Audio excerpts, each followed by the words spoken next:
సమయంలో అనేక గ్రామాల నుంచి దైవ సేవకులుగా సంఘాలుగా ఇక్కడికి రావడానికి గల ఉద్దేశము, దేవుడి గ్రామాన్ని మిమ్మల్ని ప్రేమించి ఆయన వాక్యం ఏ రీతిగా సెలవిస్తుంది, దేవుడు లోకమును ఎంతో ప్రేమించను. లోకం అనగా మనుషులు, దేశం అంటే మట్టి కాదు, మనుషులను ఒక మహానుభావుడు చెప్పండి రీతిగా లోకం అనగా నీవు నేను మనందరినీ కూడా మరి దేవుడు మనల్ని ప్రేమించాడండి. దేవుడికి ఎటువంటి పక్షపాతం కూడా ఉండదండి. మనుషులైన మనకి అసూయ అలాగే కోపాలు ద్వేషాలు ఉంటాయి, కానీ దేవుడు అనే వాడికి అంత మాత్రం కూడా లేవండి. ఒకవేళ అలా కోపాలు ద్వేషాలు దేవుడికి ఉండాలని అనుకుంటారంటే ఒక 5 నిమిషాలు ఈ గాలిని ఆఫ్ చేస్తే ఎక్కడ అక్కడ సీమల్లా పడిపోయి చనిపోతారండి. అంటే ఎంత ప్రేమ ఉందో ఒకసారి దేవుడిని మనం అర్థం చేసుకోవాలండి. దేవుడు అంటే అర్థము ప్రేమ కలిగిన వాడని, అంటే ఆయన ఏ మనుషులు కూడా ప్రేమించలేని గొప్ప ప్రేమమేడు ఎవరైనా ఉన్నారంటే అది కేవలము ప్రభుని యేసుక్రీస్తు వారు ఒక్కరేనండి. మన నుండి ఏది కూడా ఆశించకుండా మనము నిత్య రాజ్యంలోకి వెళ్ళాలని మనందరం కూడా ఈ లోకంలో ఒక దినాన్ని ఎవరైనప్పటికీ కూడా మరణించవలసిందండి. ప్రతి వ్యక్తికి కూడా పుట్టుక మరణం అనేది సహజమే, అలాగే కష్టాలు సంతోషం అనేది కూడా సహజమండి. కానీ ఈ యొక్క జన్మం తర్వాత మరొకటి శాశ్వతమైన రాజ్యం అనేది ఒకటి ఉందండి. దాని కొరకే ప్రభుని యేసుక్రీస్తు వారు నీ కోసం నా కోసం 2000 సంవత్సరాల క్రితం మన కొరకు నిత్య జీవాన్ని ఇవ్వాలని దేవుడి యొక్క కుమారుడిగా మానవతారుడిగా మన కొరకు మధ్యవర్తిగా మన కొరకు మరణించి 3వ దినాన్ని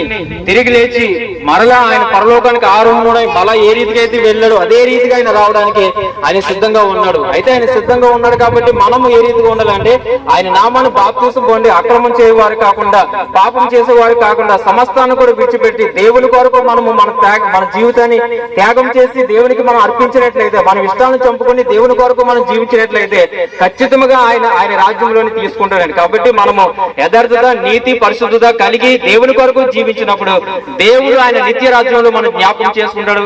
ఆయనతో మనం ఆయన ఆరాధించే భాగ్యాన్ని కూడా దేవుడు ఇస్తాడు.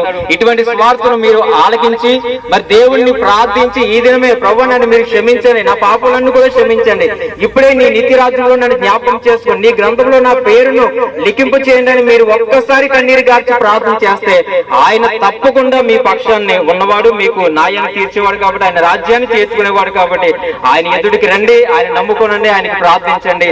మీరును మీ కుటుంబాలు దేవునిలో ఎల్లప్పుడూ సంతోషంగా ఆశీర్వాదకరంగా ఉండాలని ఈ సువార్తమానం మీకు ప్రకటిస్తున్న దేవుడి కొద్ది మాటలు దీవించి ఆశీర్వదించును గాక.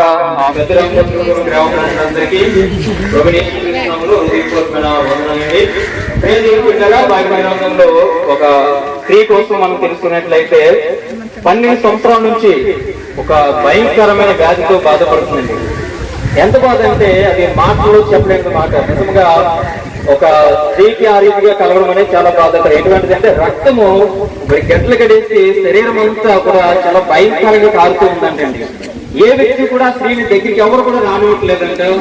వారి బంధువులు కానీ వారి తల్లిదండ్రులు ఎవరు కూడా రానివ్వకుండా ఎలా చూస్తారంటే ఒక చాలా భయంకరంగా చూస్తూ ఉన్నారండి. కానీ ఆమె ఒక దినాన్ని అనుకుంది, ఏమనుకుందంటే యేసుక్రీస్తు గారు ఆయన సువార్త చెప్తూ ఉండగా ఆ యేసుక్రీస్తు కోసం ఇలాగ వినిచి ఉందండి. అయితే ఆయనను నేను ఎంత మాత్రం కూడా మాట్లాడడానికి సరిపోలేను, కానీ ఆయన ముట్టడానికి కూడా నేను సరిపోలేను, కానీ ఆయన వస్త్రము తాగితే నాకు స్వస్థత కలుగుతుందని ఆమె హృదయంలో విశ్వాసం కలిగిందండి.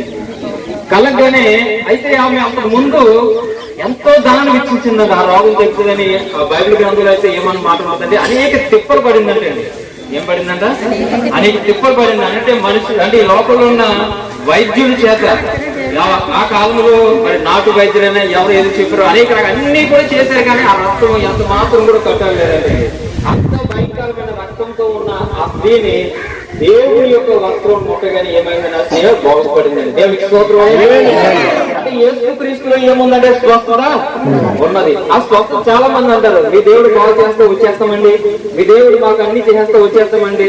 వచ్చేదానికి అక్కడ ఏమీ ఉండదండి. కావాల్సింది ఏంటంటే నీ హృదయం ఆయనకి కావాలి, నీ బుద్ధి ఆయనకి కావాలి, నీ పాపం ఆయన ఎంతకు వచ్చి విడిచిపెట్టాలి. కానీ నీ పాపము నీ బుద్ధి నీ యొక్క మార్గం మారకుండా దేవుని వద్దకు రావాలంటే రావాలి. చూడండి, ఇప్పుడు వంకరగా ఉంటుంది, అది నిప్పుడుగా చేస్తామని గొట్టం పెట్టినా కానీ అది వంకర మారదు. కొంతమంది ఆ వంకర బుద్ధి ఎంత మాత్రం కూడా మారదు మాట. ఎంత దగ్గరికి వెళ్ళినా కానీ బుద్ధి మారదు.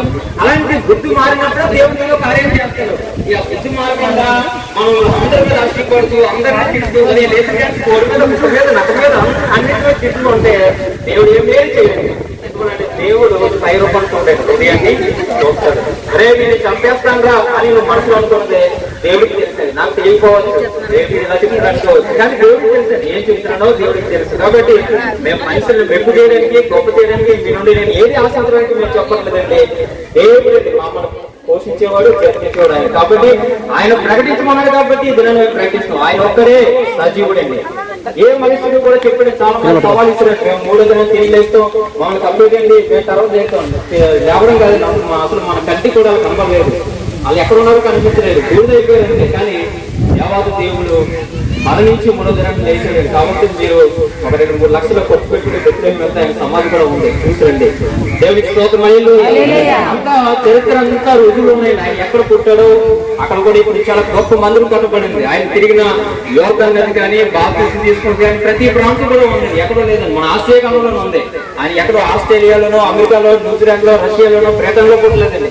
మన ఆసియా ఖండంలోనే. ప్రపంచంలో 7 ఖండాలు ఉన్నాయి. ఆ 7 ఖండంలో ఒకటి పెద్ద ఖండం ఏంటంటే ఆసియా ఖండం అన్నమాట. ఆసియా ఖండంలో ఉన్న మధ్య కేంద్ర బిందువు ఏంటంటే బెత్లెహేము ప్రాంతం అండి. కాబట్టి దేవుడు భూ ప్రపంచంతో కూడా ఎలాగని మధ్య ప్రాంతంలో పుట్టాడు. ఆ మధ్య నడిగొట్టు మీద ఉన్న ప్రాంతం ఏదంటే బెత్లెహేము ప్రాంతం అండి. దేవుడికి స్తోత్రం. కాబట్టి దేవుడంతా సర్వశక్తిమంతుడు కాబట్టి ఆయన నమ్ముకోవాలి. ముందు ఆయన ఏ రీతిగా నమ్ముకోవాలంటే తగ్గించుకోవాలండి. మనలో ఉన్న గర్వం ఉంటుందండి, ప్రతి మనిషిలో ఉంటుందండి గర్వం.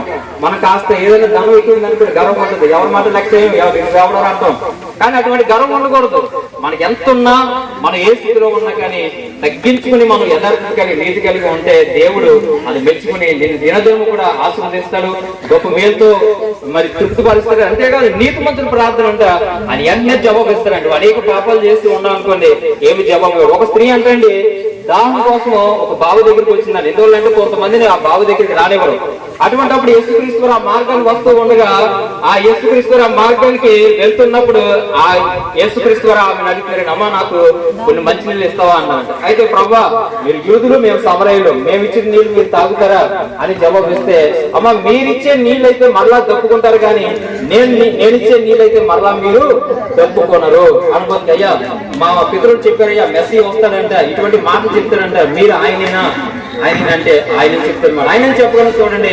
ఆమెతో మాట్లాడుతున్నారు దేవుడు, అమ్మా ఇప్పుడు నీవు ఆరోగ్యంతో ఉన్నవాడు కూడా నీ భర్త కాదు అనుభూతికి. కొంతమంది అయితే ఇప్పుడు ఏదైనా ఒక మాట అనుక నా కోసం ఇలా మాట్లాడుతాం, నీకు తెలిసాక నా కోసం కోపగించుకుంటాం. కానీ ఆమె ఏమాత్రం కూడా కోపగించుకోకుండా అవునయ్యా నువ్వు పరిశుద్ధుడు, నువ్వు దేవుడు కాబట్టి నా హృదయంలో ఉన్న నా పాపములు నువ్వు తెలియపరిచావు. ఏ మనుషులు కూడా చెప్పలేడు. చాలా మంది చెప్తారు, అమ్మా నీకు అది ఉంది ఇది ఉంది అది కలిగింది పూర్వం ఇది జరిగింది అది సోదరులు చెప్తారు. కానీ జరగబోయేది ఎవరు కూడా చెప్పరు. కానీ జరగబోయేది చెప్పేది బయట ఒకటేయండి. కాబట్టి సత్యాన్ని తెలుసుకోండి, సత్యదేవుడిని ఆశ్రయించండి, మేలుతో ఉండండి. ఆమె సత్యదేవుడిని తెలుసుకున్న తర్వాత ఆ సమరయ పట్టణాన్ని మార్చేసిందంట. దేవుడికి స్తోత్రం. ఆ రీతిగా మీ గ్రామాన్ని మీ సేవకులను మరి సేవకులు ఉన్నారని అబ్రహాం గారు మరి ఆయన ఎందుకు రండి, దేవుడు ఏదో మేలు చేస్తాడని కాదు, దేవుని కొరకు నేను ఏదో ఒకటి చేయాలి అనే ఆశతో రండి. దేవుడు మిమ్మల్ని ఖచ్చితంగా దీవిస్తాడు. దేవుడి కొద్ది మాత్రం దీవించింది కాక.